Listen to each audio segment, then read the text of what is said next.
Dear distinguished guests, Assalamualaikum, good morning, and buenos dias. I hope I say it right. Okay, first and foremost, on behalf of the MOE Malaysia, I would like to extend our appreciation for inviting Malaysia to attend this forum. To be here among all the esteemed aspiring guests, thank you, the Honorary Sheikh Mansur Musallam, and the rest of dedicated ERF team, also to the Mexican government for having us. Thank you. As a participant from the Regional Stakeholders Consultation Meeting for Balanced and Inclusive Education,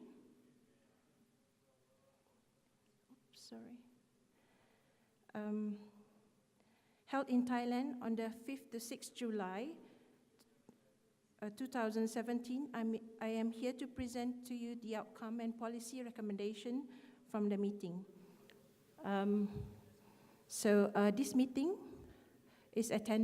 was attended by ERF, CMIO, Innotech, United Nations, UNICEF, Mahatma Gandhi Institute of Peace, FCU, and Rotary Club, and some representative from Brunei, Cambodia, Indonesia, Laos, Philippines, Thailand, and me from Malaysia.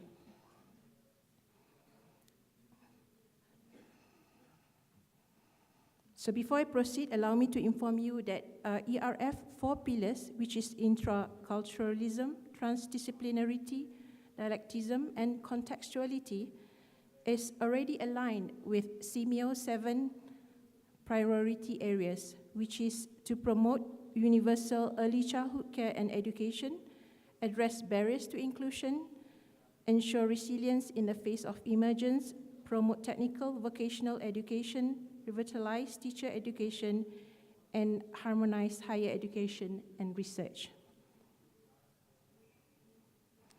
We also noticed that the 4 pillars of ERF cuts across the recommendation, so we cluster it into 6 areas, which is capacity building for teachers, pedagogical practice, curriculum, learning materials, data and ICT, as well as infrastructures and facility.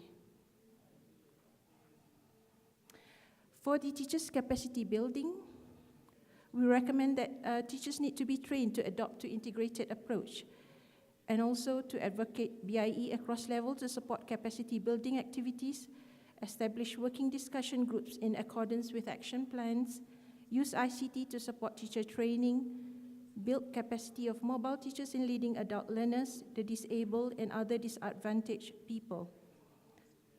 Also to provide special BIE and language training, and continuously upgrade teacher skill, sharing of best practice, and encourage the use of local wisdom from parents and local leaders to enrich teaching. As for pedagogical practice, we need to introduce global citizenship education in subjects, especially social science.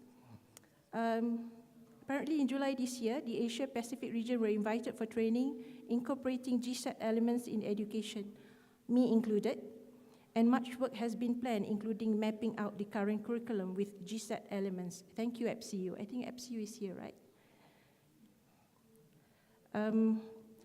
Also, to change the mental to social educational model, to encourage students to learn other languages, to adapt pedagogical practice to students' learning styles, develop mother tongue-based learning materials, bridge the generation gap between the Gen X and millennials, encourage learning, not teaching, use cooperative learning approach to teaching. As for curriculum, we need to understand more values and social responsibility, as spoken by Sheikh Mansur just now. We need to involve parents and children in curricular development, use the universal design for lifelong learning, develop localized curricula to meet all learners' needs, embed education for peace and development, embed inclusive education in teachers' curricula, make curricula to the ever-changing global requirements, involve expertise across all kinds of discipline in designing curricula, and integrate coding as part of digital literacy. As for learning materials, strategies and modules need to be developed for second chance education. As we know, there's a lot of dropouts, even in Asian region. Train teachers to contextualize learning material for students with special needs and encourage flexible learning. Contextualize learning materials to include more local examples. And use traditional materials in life skills teaching. For data and ICT, we need to develop mobile apps for data access and integration and include stakeholders as teachers as well. Create a network of schools, local and global. Train teachers on database formulation. Build an e-library for both national and regional users. Facilitate the organization of digital hubs. Create thematic webinars for both teachers and students.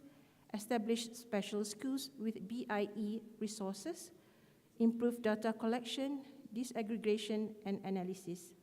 And lastly, for infrastructure and facilities, we recommend that accessible and equitable facilities in school and communities need to be provided. Develop standards for facilities to satisfy BIE requirements. Ensure support with parents by constantly sharing students' progress with parents. Okay, to summarize, sorry, I didn't move just now. Okay. All right. Okay, to summarize, if you can see, there's a lot that technology can do to help pushing through the content. There's explosion of knowledge and content there. And for intraculturalism, we can use technology to impart knowledge and content, and also important to enhance students' experience. MOOCs, or massive open online courses, continue to evolve, so as artificial intelligence, or AI. So this can be done through partnership, networks, and webinars. But at the end of the day, the only one that can transfer the dialectism aspect of education, such as appreciation of root and culture, respect and tolerance for another, can only be taught and guided for teachers. So if you can see the generation now, they are digital natives, and teachers, especially the senior ones like me, are digital immigrants. So that's why we need to revitalize again teachers so that they can actually use technology as well and transfer what is that machine that cannot do. Okay, lastly,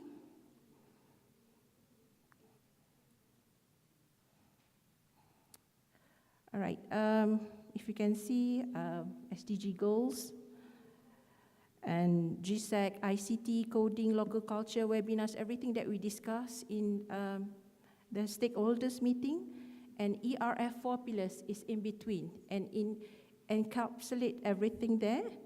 But we also need to ensure that it is relevant and not redundant. And if you see there, children down there, they need to be, they need to learn IQ, EQ, and as well as LQ, which is love quotient, which encompasses care, empathy, respect, appreciation, and gratitude, in which AI, machines can't do and only human can. Recently, in Tech 2018 conference held by Mahatma Gandhi Institute of Peace in the region of Andhra Pradesh, India, they had announced that a global guidelines for digital learning will be adopted in 2019 for countries to evaluate the quality and inclusiveness of digital educational content. Having said that, technology plays an important role. We don't want to produce tech giants or billionaires that do not care about society. So it is timely now that this global guide of ethics, principles, and policies and practice in balanced and inclusive education comes into picture to complement this. So thank you.